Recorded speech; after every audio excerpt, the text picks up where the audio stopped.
Wa idza kana huna hadin, kemudian apabila di sana disebutkan ada pemberi petunjuk, karena kita minta kepada Allah hidayah, fala budda min mahdiyin, maka pasti ada mahdiyin, orang yang diberi petunjuk hidayah. Ketika kita berdoa kepada Allah, ihdinas sirata, ya Allah tunjukilah kami jalan.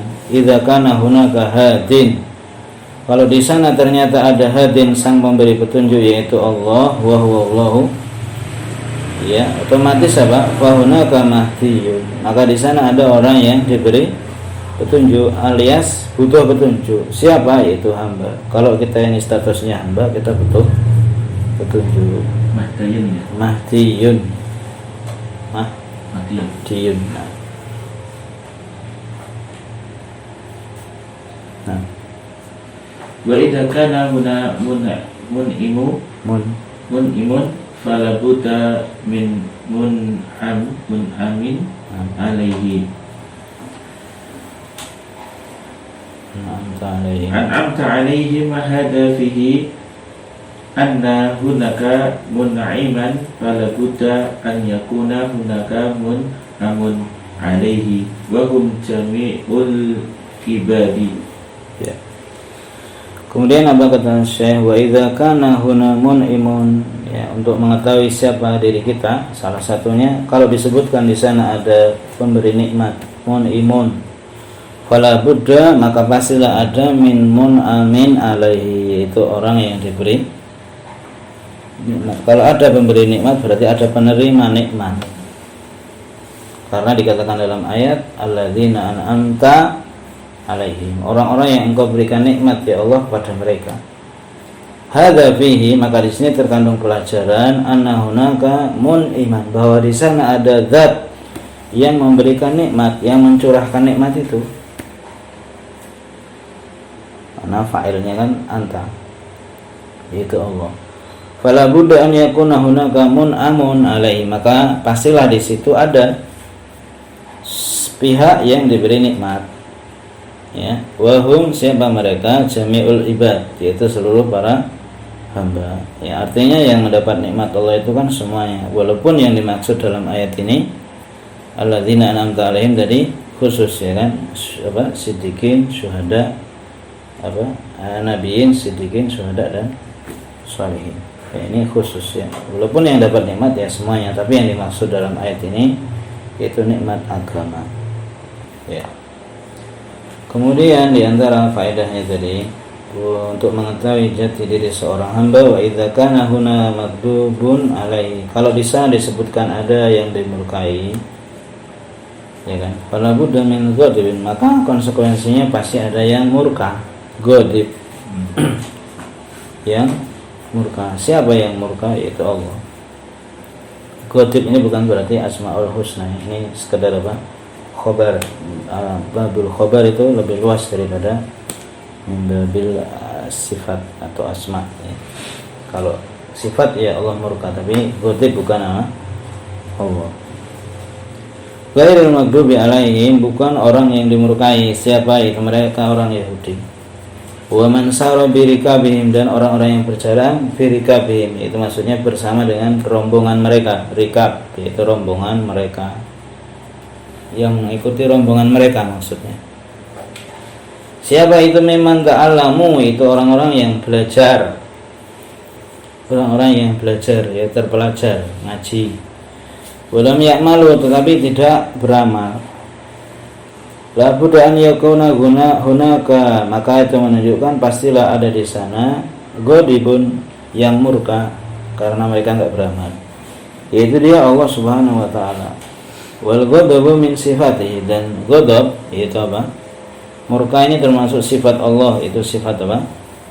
Fi'liyah. Sifat apa? Fi'liyah, karena berkaitan dengan kehendak. Kalau sifatnya seperti wajah, tangan, itu sifat zatiyah. Allah Maha Tahu, itu sifat zatiyah. Kalau berkaitan dengan kehendak namanya sifat fi'liyah. Allah beri rahmat, Allah murka, ya, sifat fi'liyah. Allah mengampuni. Bahwa yaghdabu, maka dia Allah itu murka. Allah bisa saja murka maksudnya.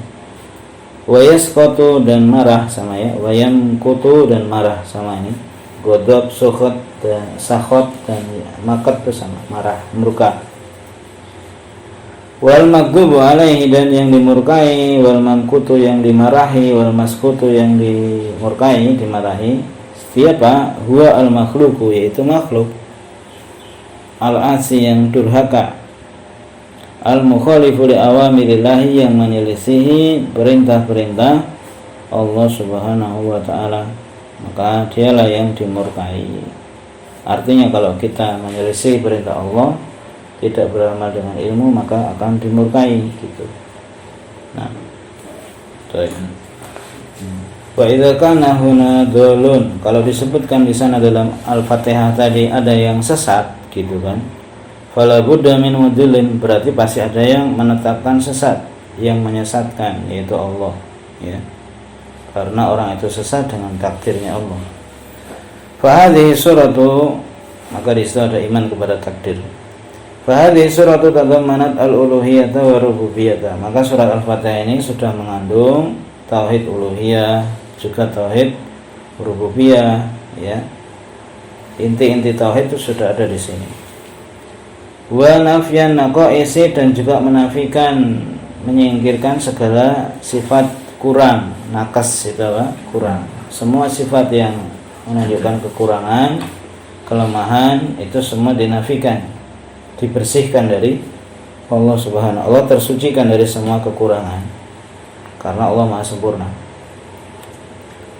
Kama sabaqo, sebagaimana sudah berlalu bahwasanya di dalam An-Nafiha, dalam surat Al-Fatihah ini, anwa at-tauhidi ats-tsalatsata, terdapat ketiga macam tauhid tadi. Alhamdulillahirabbil alamin, tauhid rububiyah, ar-rahmanir-rahim, tauhid asma wa sifat ya, iyyaka na'budu wa iyyaka nasta'in, tauhid uluhiyah. Allati hiya tauhid rububiyyati wal uluhiyyati wal asma'i was sifati. Semuanya tiga macam tauhid ini sudah ada di Al-Fatihah.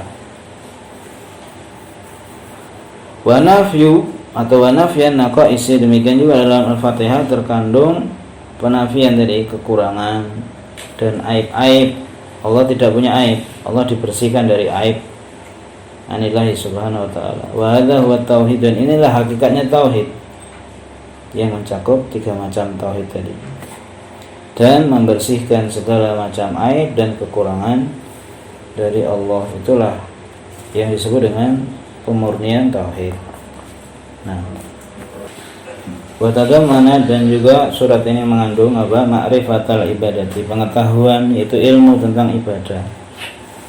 Wa arkaniha, dan juga apa? Pilar-pilar atau rukun-rukun dari ibadah. Wa fiha, kata Syekh Shalih Fauzan, karena dalam Al-Fatihah ini terdapat apa? Al-mahabbatu, terdapat apa? Kecintaan. Karena alhamdulillah itu mengandung kecintaan, itu kan sudah diterangkan.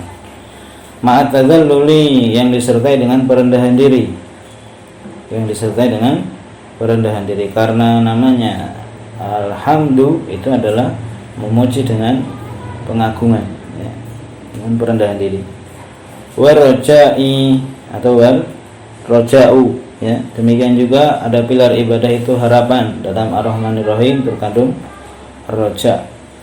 Wal khaufu, dalam Maliki Yaumiddin terkandung apa? Takut, karena Allah penguasa hari pembalasan. Gitu. Jadi maka pilar-pilar ibadah ini sudah ada, cinta, harap, takut, sudah ada di Al-Fatihah. Fahadhihi arkanul ibadati, maka inilah dari pilar-pilar ya, rukun-rukun dari ibadah hati.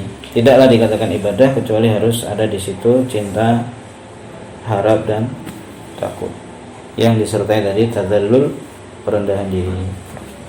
Wallahu a'lamu wa sallallahu wasallama ala nabiyyina Muhammadin, dan Allah yang paling mengetahui, dan semoga salawat dan salam tercurah kepada Nabi kita Muhammad. Kemudian Syekh Shalih Fauzan menutup dengan doa, wa jazahullahu khairan, semoga Allah membalas beliau Syekh Muhammad bin Abdul Wahab dengan sebaik-baik balasan, ala ma bayyana, atas apa yang beliau terangkan, wa waddaha, dan apa yang beliau jelaskan, dan semoga Allah membalas Syekh Shalih Fauzan dengan sebaik-baik balasan. Selesai dari Ba'du Fawaid yang surat Al-Fatihah. Kalau tatabarro berarti maksudnya apa namanya? Kalau fil amr harusnya tabarro ya.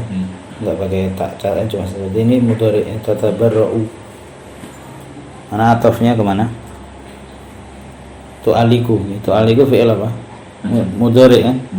Oke, berarti tatabarro juga mudhari. Kalau tu'aliku dari kata alaqa yu'aliku. Tabarro'a ya tabarro'u. Tatabarro'u berarti fi'il mudhari. Jadi koreksi ya. Yang betul tatabarro'u marfu. Tu'aliku wa tatabarro'u. Mengkaitkan. Baik, masih sedikit lagi kita akan bacakan saja al-asilah. Ada beberapa pertanyaan di sini. Saya baca aja. Al-asilah itu soalan pertanyaan. Ahsanallahu ilaikum fadilatas syekhi. Semoga Allah memberikan ihsan kepada kalian, Anda wahai syekh yang mulia. Hada sa'ilun yaqulu. Ini ada penanya bertanya, berarti dia membaca pertanyaan. Naqra'u wa nasma'u, kami mendengar dan kami membaca dan mendengar an murji'atil fuqaha'i, tentang apa? Murji'atil fuqaha. Nah, yang bertanya ini tulab ya kan. Fa'arju tawdiha dzalika, maka saya mengharap untuk dijelaskan apa ini maksud dengan murji'ahnya fuqaha. Itu Syekh Fauzan ditanya. Maka jawabannya apa? Murji'atul fuqaha yang dimaksud dengan murji'ah fuqaha atau murji'atu ahli sunnah ya. Siapa mereka? Hum al-Hanafiyatu. Mereka itu adalah kaum Hanafiyah, yaitu pengikut Imam Abu Hanifah. Mereka disebut dengan murji'atul fuqaha atau murji'ahnya ahlus sunnah. Aslinya mereka ahlus sunnah, tapi dalam hal ini mereka terkena syubhat murji'ah. Li'anna indahum, karena menurut mereka annal imana qaulul lisani wa i'tiqadun qaulun bil lisani wa i'tiqadun bil qalbi. Karena menurut mereka iman itu apa? Ucapan dengan lisan dan diyakini dengan hati. Ini pendapatnya murji'atul fuqaha. Wa amalu, adapun amal menurut mereka berkata fayaquluna innahu la yadkhulu fi haqiqatil imani. Kata mereka amal itu tidak masuk dalam hakikat iman. Lakinnahu syartun, tetapi amal itu menjadi syarat, atau lebih tepat mukammilun, sebagai pelengkap lil iman, bagi iman ya, penyempurna maksudnya, penyempurna dari iman. Lidzalika, karena itulah summu bil murji'ah, yang mereka disebut sebagai murji'ah. Li'annahum akharu al-amala an musammal iman, karena mereka mengakhirkan amal dari sebutan apa? Iman. Karena murji'ah dari kata arja'a. Arja'a itu maknanya akhara, itu menunda. Musammal iman. An musammal iman, dari sebutan iman. Jadi kalau disebutkan iman menurut murji'ah, amal enggak ada di situ. Amal bukan bagian dari iman. Sementara ahlu sunnah sepakat iman, amal itu bagian dari iman. Wasummu bi murji'atil fuqaha'i, dan mereka disebut dengan murji'ahnya apa? Para fuqaha. Karena mereka para fuqaha. Au murji'ati ahli sunnati, atau murji'ahnya ahli sunnah. Wala syakka anna hadza khata'un, kata saya apa? Dan tidaklah ragu bahwasanya ini keliru. Ya, keliru ya, walaupun yang menyampaikan Imam Abu Hanifah atau pengikutnya.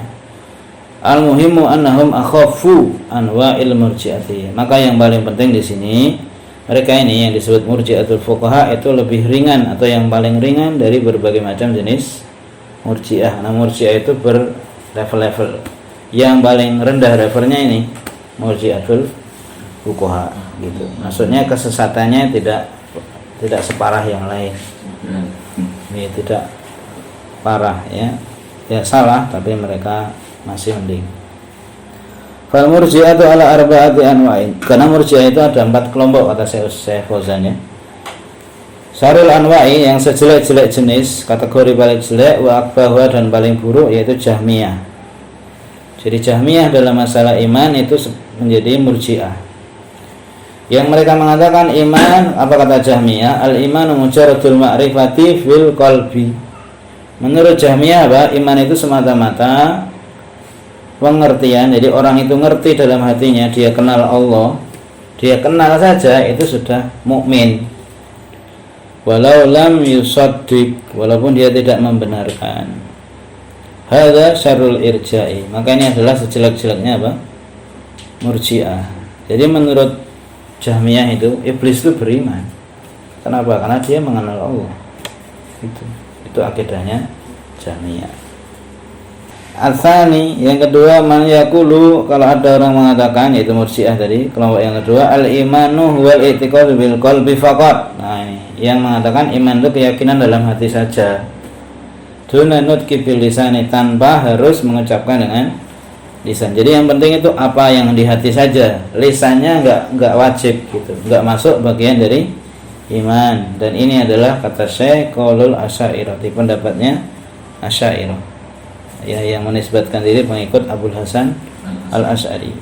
Makanya orang Asy'ariyah berbangga kan, sampai kata itu tadi, kata Grand Muftinya Al-Azhar dikatakan satu-satunya kelompok yang tidak mengkafirkan kelompok manapun ya Asy'ariyah, karena menurut mereka iman cukup keyakinan dalam hati.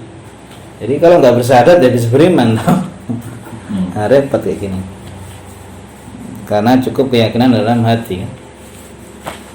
Asalisu, kemudian yang ketiga, alladzina yaquluna, yang mengatakan al-imanu huwa nutqu bil lisani. Nah, ini lebih parah lagi. Ini cukup parah juga. Yang mengatakan bahwa iman itu cukup ucapan lisan saja. Walau lam ya'taqid bil qalbi, walaupun dia tidak meyakini dengan hati. Nah, kalau gitu munafik beriman berarti.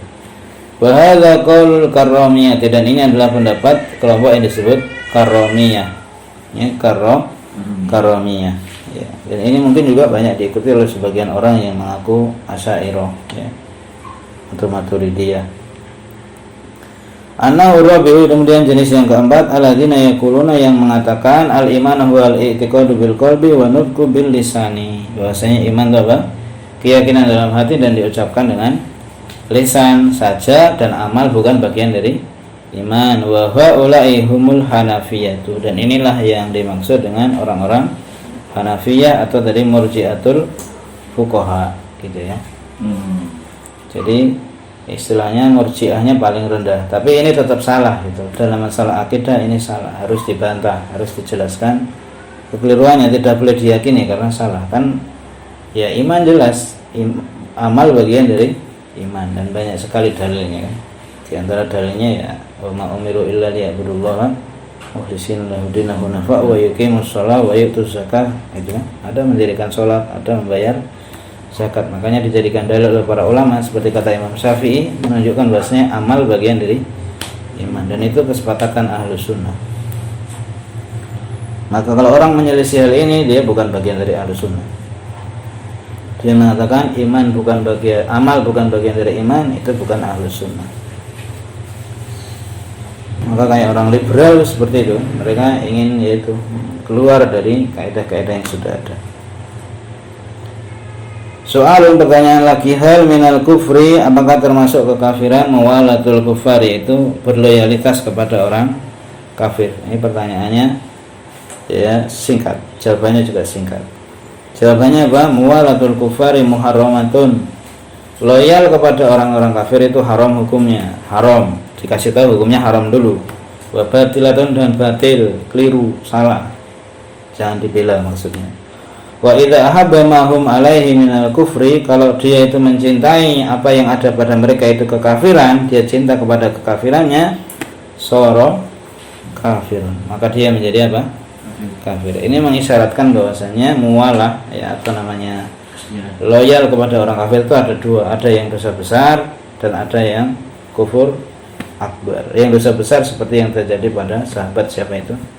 Hatib bin Abi Balta'ah, dia membocorkan berita itu kan, rahasia Rasulullah menyerang penduduk Mekah, kemudian dia dilaporkan, kemudian dia bertobat.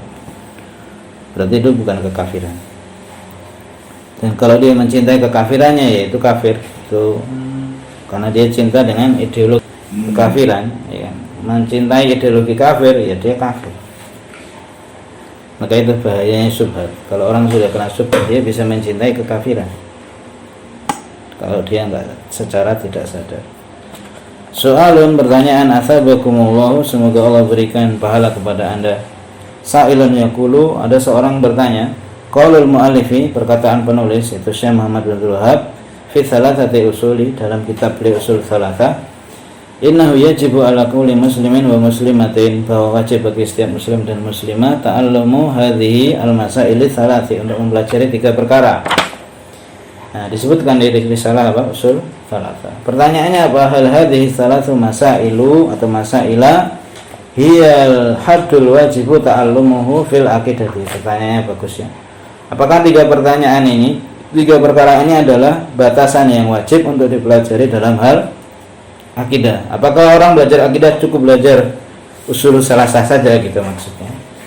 Maka jawabannya apa kata Syekh? Hadhihi min ahammi masailul aqidati. Ini semua 3 perkara usul salasah itu, atau 3 perkara yang disebutkan di awal mukadimahnya, itu adalah termasuk masalah yang paling penting dalam akidah. Jadi kalau dijawab apakah akidah cukup belajar usul salasah? Ya tidak gitu.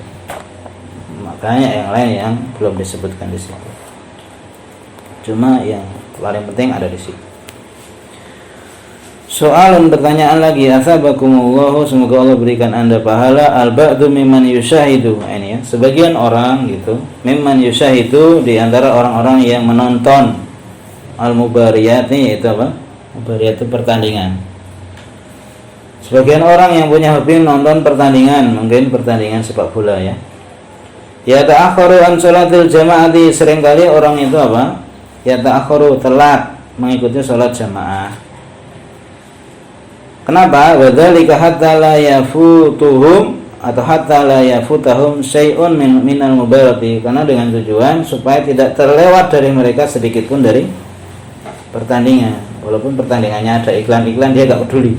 Pokoknya belum selesai pertandingan, belum dia tinggalkan. Dia lebih cinta sama pertandingan. Fahal, maka pertanyaannya bagus ini. Fahal hadza yakdahu fi tauhidihim wa mahabbatihim lillahi. Apakah perbuatan seperti ini, nonton pertandingan sampai enggak sholat jamaah atau sampai telat sholat jamaah? Kalau telat masih mending ya. Ini kebanyakannya sampai enggak sholat jamaah. Hadza yakdahu fi tauhidihim. Apakah ini merusak tauhid mereka? Ini pertanyaannya orang Saudi kayak gini. Karena sudah diajari tauhid kan. Yang dipikirkan kalau saya nonton sampai telat sholat jamaah rusak enggak tauhid saya gitu kan. Karena dia merasa sudah diajari tauhid, berharga tauhid itu. Wa mahabbatihim lillahi, dan kecintaan mereka kepada Allah ya. Al-jawabu, maka jawabannya kata saya, na'am, iya gitu. Mungkin kalau di Indonesia dijawab ini bubar jamaah. Hadza yanqusu tauhidahum, ya seperti ini mengurangi tauhid mereka gitu. Ya karena yang diajari sudah ngerti ini tauhid itu penting gitu. Kenapa? Li'annahum qaddamu mahabbatal mubarati, karena mereka lebih mendahulukan kecintaan kepada pertandingan gitu. Ala ta'atillahi, di atas ketaatan kepada Allah. Berarti kan maksudnya ini kaum laki-laki ya. Qaddamu mahabbatal mubarati, mereka lebih mendahulukan kecintaan hobi kepada melihat pertandingan. Wa musyahadataha, dan menonton pertandingan itu, alamah yuhibbuhullahu, di atas apa yang Allah cintai. Karena kalau sudah datang panggilan sholat jamaah ya harusnya dia ke masjid gitu.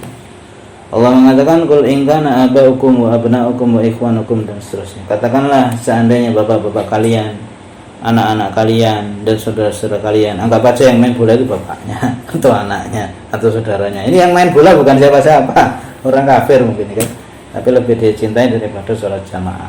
Intinya itu merusak tauhid gitu. Jadi ternyata pertandingan bola bisa merusak tauhid gitu. Baik, soalun, pertanyaan, hal tadawi, ini bagus juga. Apakah berobat dengan ruqyah bi ruqyati wa ghairiha min wasail tadawi fihi naqsun fil imani?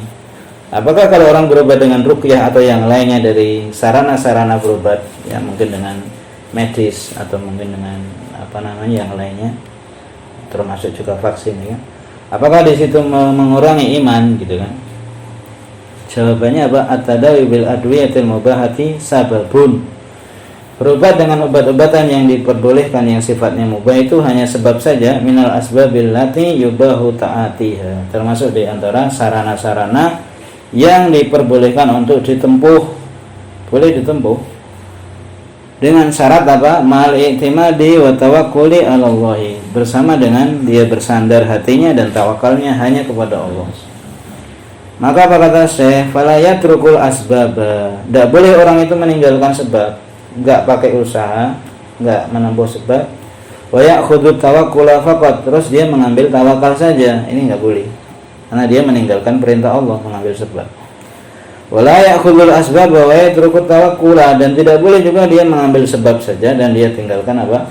Tawakal, karena dia juga meninggalkan perintah Allah untuk tawakal, ya. Semuanya diperintahkan, mengambil sebab diperintahkan, tawakal juga diperintahkan. Makanya beliau mengatakan bal yajma'u bainahuma.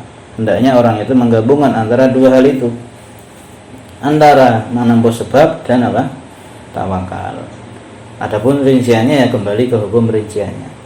Hadza tariqu ahli imani, inilah jalannya orang yang beriman, al-jam'u baina fi'lil asbabin nafi'ati, menggabungkan antara melakukan sebab yang bermanfaat ma'at tawakkuli, disertai dengan tawakal kepada Allah Subhanahu wa taala. Wal ilaju sababun mubah, dan namanya pengobatan itu adalah sebab yang mubah gitu.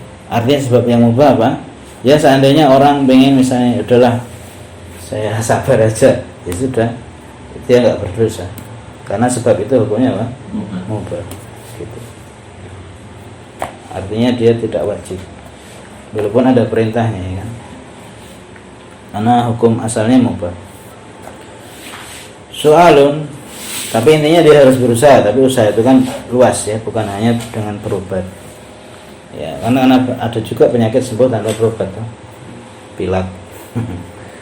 Soalun, pertanyaan, bayin lana, terangkanlah kepada kami kaifa yakunul jam'u. Ini bagaimana menggabungkan baina mahabbatil walidi li auladihi wa mahabbatihi lillahi ta'ala. Bagaimana menggabungkan seorang ayah itu mencintai anak-anaknya dan dia mencintai kepada Allah. Bapak cinta sama anak dan bagaimana dia itu bisa cinta sama Allah, bagaimana menggabungkannya? Jawabannya na'am, ya. Supaya jelas, idza ta'aradat mahabbatuhum ma'a mahabbatillahi.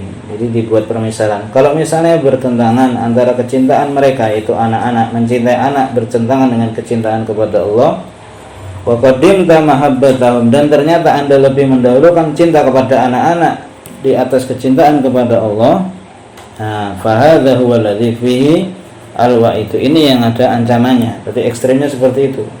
Kalau kamu lebih mencintai anak-anakmu dibanding kecintaan kepada Allah, maka itu ada ancaman. Misalnya bagaimana? Fa idza tarakta sholatal jama'ati. Misalnya Anda seorang laki-laki meninggalkan sholat jamaah, seorang bapak misalnya, li ajli taati auladika, karena untuk menuruti anak-anakmu, mungkin anak-anaknya pengen main atau yang lain. Au ahadin minal khalqi, atas siapapun dari manusia, mungkin atasannya. Faqad qaddamta mahabbatahu, maka itu artinya Anda lebih mendahulukan kecintaan kepada mereka di atas kecintaan kepada Allah. Atau misalnya autaraqtal jihad fi sabilillah, Anda meninggalkan jihad wa huwa muta'ayyanun atau muta'ayyinun alaika, padahal jihad itu wajib bagi Anda. Misalnya Anda ditunjuk oleh pemerintah jihad melawan pemberontak misalnya, jadi polisi misalnya, kok Anda tinggalkan? Au tarakta al-hijrata min ajli tama'i, atau Anda itu meninggalkan hijrah, ya enggak mau hijrah maksudnya karena tama, yaitu karena ambisi, fil watani, kalau bahasa kita karena cinta tanah air. Dia enggak mau hijrah dari negeri kafir karena cinta tanah airnya, tanah air kafir misalnya. Au fil waladi, atau karena ambisi kepada anak, dia lebih suka sama anaknya, anaknya di sini enggak mau hijrah, dia enggak mau hijrah, dia lebih suka sama anaknya. Au fil maskani, atau Anda itu punya ketamakan, yaitu kecintaan kepada tempat tinggal. Oh, saya rumahnya di sini, maksud saya hijrah, dia enggak mau meninggalkan negeri kafir misalnya. Fahadha min taqdimi mahabbati hadhil asya'i ala mahabbatillah, maka ini semuanya adalah bentuk-bentuk mendahulukan kecintaan terhadap perkara-perkara ini tadi di atas kecintaan kepada Allah. Walhamdulillahi rabbil alamin. Ya, demikian sudah selesai. Kita ajukan Nabi Muhammadin wa alihi wasallam.